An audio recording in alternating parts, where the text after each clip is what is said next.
बिस्मिल्लाहिर्रहमानिर्रहीम। अस्सलाम वालेकुम स्टूडेंट्स। आज के इस वीडियो लेक्चर में हम पढ़ने लगे हैं ईआर डायग्राम।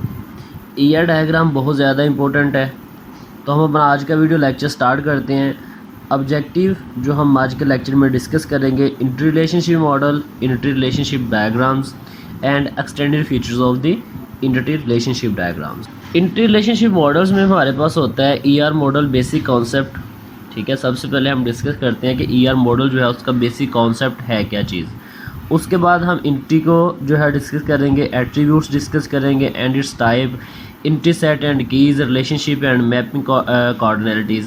ये आज का लेक्चर हमारा बहुत ज़्यादा इंपॉर्टेंट है एमसीक्यूज़ पॉइंट ऑफ व्यू से भी, क्योंकि मोस्ट ऑफ द टाइम जो है इसमें से एमसीक्यूज़ आते हैं और ऑब्जेक्टिव में से लाजमी इसमें से क्वेश्चन आता होता है। तो इसलिए आपने आज के लेक्चर को जो है वो अच्छी तरह अंडरस्टैंड करना है। अगर किसी पॉइंट भी आपको नहीं समझ आई तो फ़ौरन उसके बारे में क्वेश्चन कर सकते हैं। ER model basic concept. ER model का बेसिक कॉन्सेप्ट हमारे पास क्या है? ईआर मॉडल का बेसिक कॉन्सेप्ट जो है वो ये बेसिकली डिफाइन किया जाता है इन 3 most relevant steps. It work around real world entities and the association among them at view levels. ठीक है, तो requirements, conceptual database design and logical database design, 3 steps में हमारा जो है वो ईआर का बेसिक कॉन्सेप्चुअल मॉडल जो है वो। तो सबसे पहले हम देखेंगे कि what is requirement analysis. Requirement analysis जैसे कि वो नाम से ज़ाहिर है कि सबसे पहले हम रिक्वायरमेंट का एनालिसिस करते हैं कि जो हम डाटाबेस बनाने जा रहे हैं उसकी सबसे पहले हम रिक्वायरमेंट गैदरिंग करते हैं। ठीक है, कि जो हमने डाटाबेस बनानी है बेसिकली वो किस टाइप की होगी। ठीक है, कौन सी चीज़ें उसके अंदर जो है वो यूज़ होंगी। ठीक है, तो the very first step is designing a database application is to understand what data use to be stored in the database. ठीक है, कि मतलब कौन सा डाटा जो है इस डाटाबेस के अंदर, किस टाइप का डाटा इस डाटाबेस के अंदर सेव होगा। क्योंकि यू नो वेरी वेल कि there are many types of data. ठीक है, टेक्स्ट हो सकता है, इमेज हो सकता है, वॉइस हो सकता है, वीडियो हो सकता है। ठीक है, what application must be build on the top of it, कि इस डाटाबेस के ऊपर कौन सी एप्लीकेशन के ज़रिए हम अपने डाटाबेस को जो है फैच करेंगे। सारे पॉइंट्स जो है हम क्लियर करते हैं इन द रिक्वायरमेंट एनालिसिस के, जब हम रिक्वायरमेंट गैदरिंग कर रहे होते हैं अपने डाटाबेस को डिज़ाइन करने के लिए। तो नेक्स्ट हमारे पास पॉइंट है conceptual database design. Conceptual database design हमारे पास क्या होता है? बेसिकली कंसेप्चुअल डाटाबेस डिज़ाइन हमारे पास ये डिस्क्राइब करता है कि जो हमारे पास डाटाबेस में सेव होगा वो उस चीज़ों को जो कि हमें पीछे डिस्कस कर चुके हैं रिक्वायरमेंट पे, एंड और उसके साथ ये हम इसके अंदर डिस्क्राइब करते हैं कॉन्स्ट्रेंट्स। ठीक है, कि हम अपने डाटाबेस के ऊपर किस किस्म के कॉन्स्ट्रेंट्स जो हैं उसको अप्लाई करेंगे कि जिसके अंदर से हम अपना डाटा को सिक्योर कर सकें। जिसके कोई रिस्ट्रिक्शंस वगैरह हम अपने डाटाबेस के ऊपर जो अप्लाई करेंगे वो बेसिकली हमारे कॉन्स्ट्रेंट्स होते हैं। ठीक है, तो कंसेप्चुअल मॉडल में हम क्या डिस्कस करते हैं, जो डाटाबेस है उसके अंदर किस टाइप का डाटा जो है सेव होगा। ठीक है, और उसके साथ हम जो है कॉन्स्ट्रेंट्स जो हैं वो डिफाइन करते हैं अपने डाटाबेस के ऊपर। ठीक है, in the conceptual model. ER model is one of the high level और semantic data model used in the database. Third step है हमारे पास लॉजिकल डाटाबेस डिज़ाइन। बाज़-औक़ात हम अपना जो कंसेप्चुअल मॉडल होता है उसको लॉजिकल डाटाबेस डिज़ाइन भी कहा जाता है। ठीक है, तो लेकिन तो मोस्ट ऑफ द टाइम हमारे पास जो लॉजिकल डाटाबेस डिज़ाइन होता है इसके अंदर हम चूज़ करते हैं कि कौन सा डीबीएमएस के बारे में आप पढ़ चुके हैं, you know very well about it कि डीबीएमएस क्या होता है। ठीक है, तो इसके अंदर हम क्या करते हैं, we must choose a DBMS to implement our database design. ठीक है, अपने डाटाबेस डिज़ाइन के अंदर हम कौन सा डीबीएमएस जो है उसको इम्प्लीमेंट करेंगे डाटा को एक्सेस करने के लिए, and convert the conceptual database design into database schema. ठीक है, कि हमारे पास जो कॉन्सेप्चुअल व्यू होता है उसको फिर हम डाटाबेस स्कीमा के अंदर जो है वो चेंज कर देते हैं। ठीक है, तो जैसे यहाँ पर भी ये चीज़ बताई जा रही है कि सम टाइम कंसेप्चुअल ये भी अपने लॉजिकल स्कीमा को एज अ कंसेप्चुअल स्कीमा भी डिस्कस कर लेते हैं। तो ये हमारे पास कंसेप्चुअल मॉडल्स थे ईआर डायग्राम मॉडल्स के। तो उसके बाद हम डिस्कस करने वाले हैं इंटिटी के बारे में। आप लोग पहले काफ़ी मरतबा जो है इसके बारे में पढ़ चुके हैं, जैसे आपने ऑब्जेक्ट के बारे में डिस्कस किया हुआ है। ठीक है, जब ऊप के अंदर जब हम ऑब्जेक्ट के बारे में डिस्कस करते हैं कि any play, any person, any object, anything like जो फिज़िकली हम देख रही हो। ठीक है, तो वो हमारे पास ऑब्जेक्ट होती है। तो एंटिटी भी सेम इसी तरह है कि entity can be a real word object inanimate that can be easily identifiable, ठीक है, जिसको हम ईजिली आइडेंटिफाई कर सकें। फॉर एग्जांपल क्या हो सकता है हमारे पास इन अ स्कूल डाटाबेस, स्कूल के डाटाबेस में हमारे पास स्टूडेंट्स हैं, टीचर्स है, क्लास है, कोर्स आईडी है, मतलब डिफरेंट चीज़ें हमारे पास, ये सारी जो हैं वो हमारे पास एंटिटीज़ कहलाती हैं। All these entities have some attributes of the properties that given them their identities, ठीक है। तो एंटिटी के बाद हमारे पास जो है वो एट्रीब्यूट्स भी होती हैं। नेक्स्ट जो है हम एक्सप्लेन के साथ इन एट्रीब्यूट्स को भी डिस्कस करेंगे, ठीक है, कि एट्रीब्यूट्स बेसिकली क्या होती हैं, हमारी एंटिटीज़ को जो है वो मज़ीद एलेबोरेट करती हैं। तो नेक्स्ट हम इसको डिस्कस करेंगे। तो अभी पहले हम एंटिटी को डिस्कस कर चुके हैं, तो नेक्स्ट है हमारे पास एंटिटी सेट, ठीक है। एंटिटी सेट हमारे पास क्या होता है कि जब हमारे पास सिमिलर टाइप्स ऑफ एंटिटीज़ होती हैं तो उनका हम एक जो है वो सेट बना लेते हैं। जैसे हमारे पास स्टूडेंट है, उसका नेम है, उसकी एज है, उसका रोल नंबर, तो ये सारा एक हमारे पास एंटिटी सेट है, क्योंकि सेम उनकी सिमिलरिटी के लिहाज से हम जो है उनको एक पोर्शंस के अंदर एक नाम दे सकते हैं कि ये हमारे पास एक same types of similar types of entities हैं। तो इस तरह हम उनको एंटिटी सेट कह सकते हैं। An entity set may contain entities with attributes sharing similar values, ठीक है, सिमिलर वैल्यूज़ को जो है वो शेयर करते हैं। For example student set may contain all the students of school likewise teacher said may contain all the teachers of the schools from all faculties, ठीक है। वही चीज़ के फॉर एग्जांपल हम स्टूडेंट्स की बात करते हैं ऑफ द स्कूल्स, ठीक है, कि जितना भी उनके बारे में डाटा है हमारे पास एक सेट बन जाता है, set of students in the school, set of teachers in the school, set of Pakistan team, ठीक है। मतलब डिफरेंट टाइप ऑफ सिमिलरिटी के लिहाज से आप उनका एंटिटी सेट जो है उसको बना सकते हैं। Entity set need not to be disjoint, ठीक है, एंटिटी सेट को किसी तरह की ज़रूरत नहीं होती डिसजॉइंट होने की। तो ये हमारे पास था इस स्लाइड में एंटिटी क्या होता है और एंटिटी सेट क्या होता है। आई होप कि आपको इसकी अंडरस्टैंडिंग हो गई होगी। तो यहाँ पर एक डायग्राम में भी इसके बारे में डिस्कस किया गया है। जैसे एम्प्लॉय है हमारे पास, वर्क कर रहे हैं वॉर डिपार्टमेंट। नेक्स्ट स्लाइड में हमारे पास एट्रीब्यूट, एंट्री के बाद हमारे पास आता है एट्रीब्यूट्स, ठीक है। एट्रीब्यूट्स हमारे पास क्या होता है, एट्रीब्यूट्स बेसिकली हमारे पास प्रॉपर्टीज़ होती हैं हमारे पास एंटिटीज़ की। Entities are the represented by means of their properties, ठीक है, कि एंटिटीज़ को उसकी प्रॉपर्टीज़ के साथ हम जिस डिस्कस करेंगे तो वो हमारे पास एट्रीब्यूट्स कहलाएंगे। All attributes have a values, ठीक है जी। For example a student entity may have name, class and age as attributes, ठीक है। हमारे पास एक एंटिटी है स्टूडेंट्स की, तो उसके आगे स्टूडेंट्स की हमारे पास जो है वो एट्रीब्यूट्स हैं कि उस स्टूडेंट का नेम है, उसकी क्लास है, सेक्शन है, एज है, मतलब जितनी भी उसकी नेक्स्ट प्रॉपर्टीज़ हैं उसके साथ, तो वो हमारे पास क्या हो जाएंगी, उसकी एट्रीब्यूट्स हो जाएंगे, ठीक। जैसे कि हम कह सकते हैं, जैसे कि इसकी एग्जांपल हम ले सकते हैं, एक पर्सन है, ठीक है, तो हमारे पास एक एंटिटी है, तो इसके एट्रीब्यूट्स क्या हो गए कि पर्सन जो है वो चल सकता है, बोल सकता है, खा सकता है, पी सकता है, मतलब डिफरेंट उसकी जो अपनी प्रॉपर्टीज़ हैं, तो वो हम कह सकते हैं कि ये इसकी एट्रीब्यूट्स है, इसकी कैरेक्टरिस्टिक्स हैं।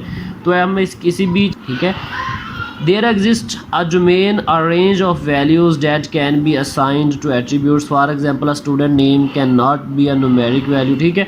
तो फिर कुछ स्पेसिफिक वैल्यूज़ को जब हम डेटाबेस डिज़ाइन करते हैं तो उसको हम एक कॉन्स्ट्रेंट्स में जो है अप्लाई करते हैं एट्रीब्यूट्स को, कि जो हमारे पास नेम है वो जस्ट न्यूमेरिक वैल्यू में नहीं आ सकता, जस्ट जो है वो करैक्टर वैल्यू में सेव हो सकता है, ठीक है। स्टूडेंट एज जो है वो कभी भी नेगेटिव नहीं हो सकती, हमेशा जो एज है वो पॉजिटिव में रहेगी, ठीक है। कुछ स्पेसिफिक कॉन्स्टेंट्स जो है हम टाइप्स जो है वो डिफ़ाइन कर देते हैं, डेटा टाइप इनकी स्पेसिफिक डिफ़ाइन करते हैं किसी के अंदर है कि इनके ऊपर काम हो सकता है, otherwise other type of data आप इसके अंदर अप्लाई नहीं कर सकते। तो यहाँ पर इसके एक एग्जांपल है कि जैसे स्टूडेंट की हमारे पास एंटिटी है, तो उसके डिफरेंट एट्रीब्यूट्स क्या हैं, उसका एड्रेस, एज, नेम और उसका आईडी नंबर। अब जब आपको पेपर में आएगा तो आपने कैसे लिखना है, आपने एक 2 लाइंस की डेफिनेशन लिखनी है और नीचे आप लोगों ने ये डायग्राम बनानी है, ठीक है। तो जिससे आपको ये 2 नंबर का क्वेश्चन के पूरे 2 नंबर जो है मिल जाएंगे। कंप्लीट जो है वो आपको एक्सप्लेन करने की ज़रूरत नहीं है, जस्ट आपने क्या करना है, ये यहाँ से लेके यहाँ तक आपने एक साथ उसकी डेफिनेशन, साथ एग्जाम्पल और साथ उसको आप ग्राफिकली जहाँ पर उसके डायग्राम बना के शो कर देंगे तो आपको इजीली इसके कंप्लीट नंबर मिल सकते हैं।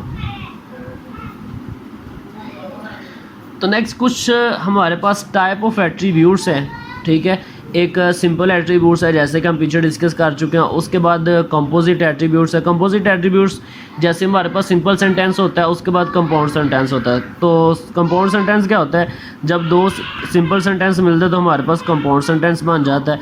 तो इसी तरह हमारे पास जब टू सिंपल एट्रीब्यूट्स मिलती है तो हमारे पास एक कंपोजिट एट्रीब्यूट्स बन जाती है। तो इनकी डेफिनेशंस और साथ नीचे इनकी एग्जांपल लिखी हुई हैं, आप लोग इसको पढ़ सकते हैं।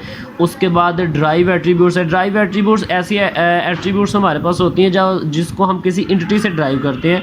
जैसे मैं कह देता हूँ किसी पर्सन की जो है वो एज ऑफ बर्थ है, ठीक है, सॉरी किसी की जो है वो डेट ऑफ बर्थ है, तो डेट ऑफ बर्थ से हम उसकी जो है वो एज ड्राइव कर सकते हैं, ठीक है। तो इस तरह की एंट्रीज़ को हम क्या कहते हैं, ड्राइव्ड। इस तरह की एट्रीब्यूट्स को हम ड्राइव्ड एट्रीब्यूट्स कहते हैं, ठीक है। तो उसके बाद हमारे पास सिंगल वैल्यू एट्रीब्यूट्स है, ठीक है, मल्टी वैल्यूड एट्रीब्यूट्स है। डिफरेंट टाइप्स के हमारे पास एट्रीब्यूट्स हैं। इसके साथ एग्जांपल लिखी है, आप लोग इसको जो है वो इजीली अंडरस्टैंड कर सकते हैं। बहुत सिंपल सा एग्जांपल लिखी है जिसको आप बहुत अच्छे तरीके से जो है वो अंडरस्टैंड कर सके हैं। तो नेक्स्ट स्लाइड है हमारे पास रिलेशनशिप की। रिलेशनशिप हमारे पास क्या होता है, the association among the entities is called the relationship. Entities की आपस में जो एसोसिएशन होती है उनको हम जो कहते हैं जी इनका आपस में रिलेशन है। For example an employ work at a department, a student enrol in a course, here work at and enrol are called the relationship, ठीक है। एम्प्लॉय है उसका डिपार्टमेंट के साथ रिलेशन है, स्टूडेंट जो है उसका अपने कोर्स के साथ रिलेशन है, टीचर्स का जो है अपने स्टूडेंट्स के साथ रिलेशन है, ठीक है। तो इस तरह डिफरेंट टाइप ऑफ हमारे पास रिलेशन है। तो किए गए हमारे पास बाइनरी रिलेशन हो सकता है, टर्नरी रिलेशन हो सकता है और एंड रिलेशन हो सकता है। और साथ बाइनरी रिलेशन के आगे अगर आप देखें तो लिखा होगा डिग्री ऑफ द रिलेशन। तो डिग्री ऑफ द रिलेशन क्या होता है, the number of participants entities in a relationship define the degree of the relationship. कि जितनी भी पार्टिसिपेटिंग एंटिटीज़ हैं हमारे पास एक रिलेशन के अंदर, जितनी एंटिटीज़ पार्टिसिपेट कर रही हैं तो हम कहेंगे जी इतनी इसकी उतनी डिग्री है। जैसे बाइनरी है, बाइनरी आपको पता है 0 और 1 पे जो है वो कंटेन होती है। 0 और 1 इट्स मीन 2 एंटिटीज़ उसके अंदर होती हैं, तो हम कह सकते हैं कि इसकी डिग्री जो है वो 2 है। टर्नरी है तो इसके अंदर 3 एंटिटीज़ होंगी, इट्स मीन्स डैट कि इसकी डिग्री क्या होगी, 3 डिग्री होगी। एन एरे है तो उसकी डिग्री जो है फिर उसी के हिसाब से होगी। Mapping cardinalities. Cardinality define the number of entities in one entity set which can be associated with the number of entities of the other set are view relationship.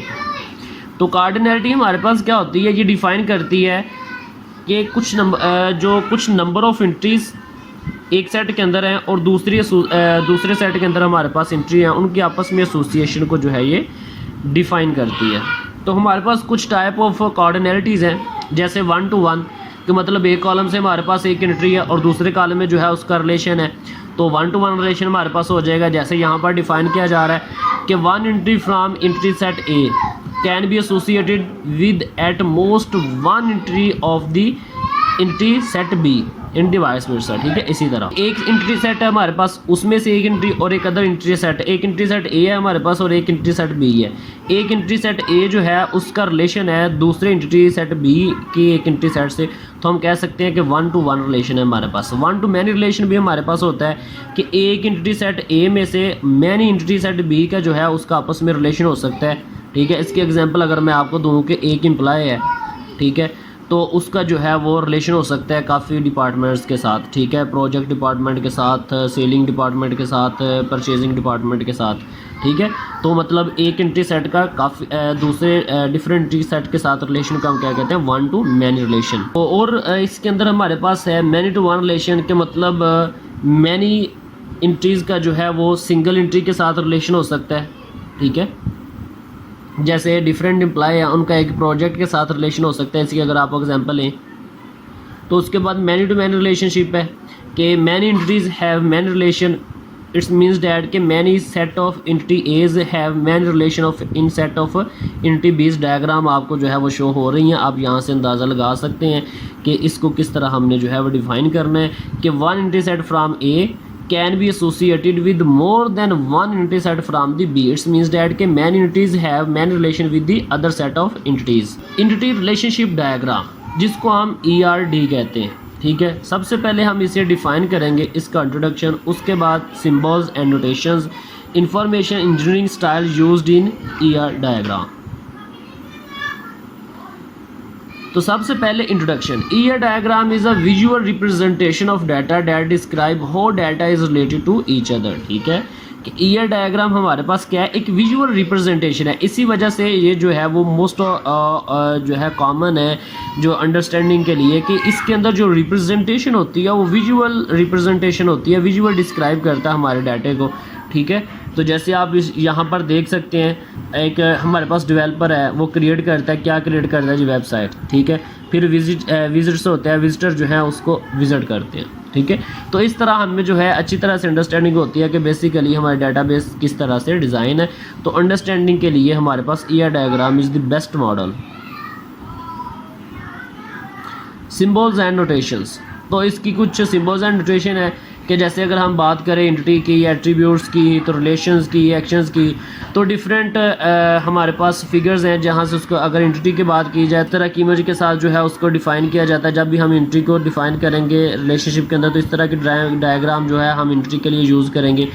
तो एक हमारे पास वीक एंटिटी होती है, ठीक है, कि ऐसी एंटिटी के जिसका डिफाइंड बाय दी की फॉरेन की relationship with another set of entity. It cannot be uniquely identified by its own attributes alone. ठीक है, इसको हम यूनिकली जो है वो आइडेंटिफाई नहीं कर सकते, तो इस वजह से हम जो है इसको वीक एंटिटी कहते हैं। तो उसको डिनोट करने के लिए हमारे पास इस तरह की डायग्राम जो है वो यूज़ होती है। तो नेक्स्ट सिंपल है हमारे पास कि एक्शन, अगर हमने कोई रिलेशनशिप डिफाइन करना दो चीज़ों का आपस में, तो इस तरह की डायग्राम जो है हम यूज़ करेंगे। नीचे आप देख सकते हैं कि एम्प्लॉय का जो है वो अपने साथ ही रिलेशन है। ठीक है, बाज़ औक़ात हमारे पास सिचुएशन ऐसी होती है कि इट्स सेल्फ एंटिटी का जो है वो अपने, जैसे एम्प्लॉयज़ का दूसरे एम्प्लॉयज़ डिपार्टमेंट के साथ रिलेशन हो सकता है। ठीक है, इट्स मीन्स डैट कि एम्प्लॉयज़ का आपस में जो एक रिलेशन है, मतलब सेल्फ रिलेशन की बात की जाए तो आप देख सकते हैं कि ये हमारे पास जो डायग्राम यूज़ हो रही है रिलेशनशिप करने के लिए, तो ये हमारे पास एंटिटी शो कर रही है। तो एंटिटी का आपस में रिलेशन ये डायग्राम जो है वो उसको शो कर रही है। Symbols and notation. नेक्स्ट आप देख सकते हैं कि हमारे पास एट्रीब्यूट्स को शो करने के लिए, कि जब हम एंटिटी के एट्रीब्यूट्स को शो करेंगे इस तरह की डायग्राम यूज़ करेंगे। इसकी जो यहाँ पर डिस्क्रिप्शन लिखी हुई है आप लोग पढ़ सकते हैं, हम पहले जो है उसको ऑलरेडी डिस्कस कर चुके हैं। सिंबल्स एंड नोटेशंस, तो यहाँ पर हमारे पास एक जो है वो कॉन्सेप्ट बताया जा रहा है कि जब हम ट्रांजिशंस करते हैं one entry to another entries, तो कुछ कनेक्टिंग लाइंस हमारे पास होती हैं जो एक एंटिटीज़ को या एक एंटिटीज़ को रिलेशन के साथ कनेक्ट करती हैं। तो इनके आपस में हम एक रिलेशन बता रहा होता है कि जैसे कस्टमर है, उसका अकाउंट के साथ कैसा रिलेशन है, मतलब मेन रिलेशंस हैं, मेन रिलेशंस हो सकते हैं, ओनली वन रिलेशन हो सकता है। तो ये डिफ़ाइन करता है बेसिकली हमारे पास कार्डिनैलिटी।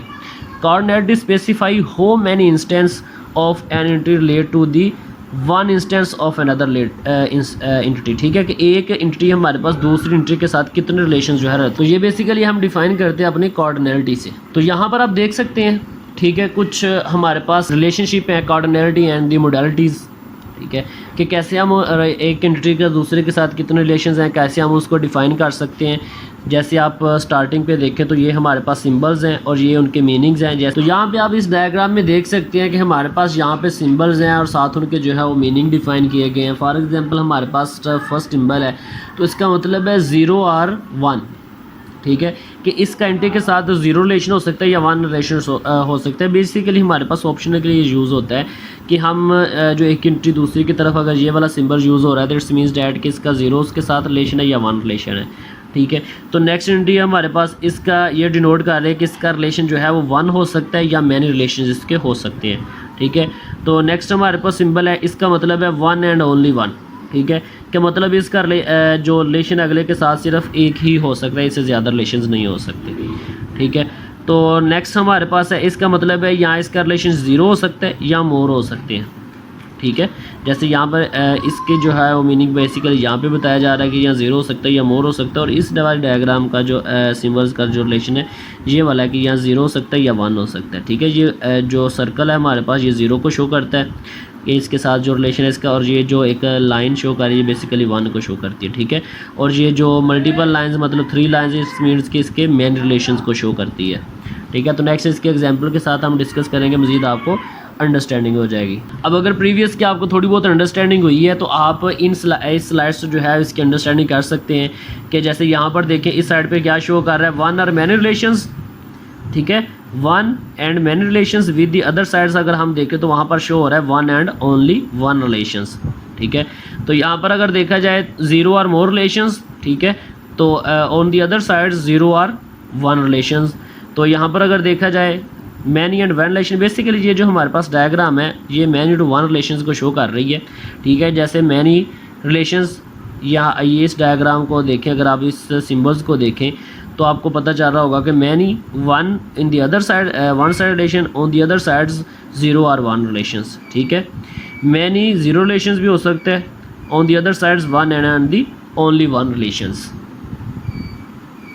तो नेक्स्ट हमारे पास है मैनी टू वन रिलेशंस, ठीक है, कि काफ़ी यूनिटीज़ का वन रिलेशन के साथ हो सकता है, तो उसके ये सिंबल्स के साथ उसको डिफाइन किया जा रहा है।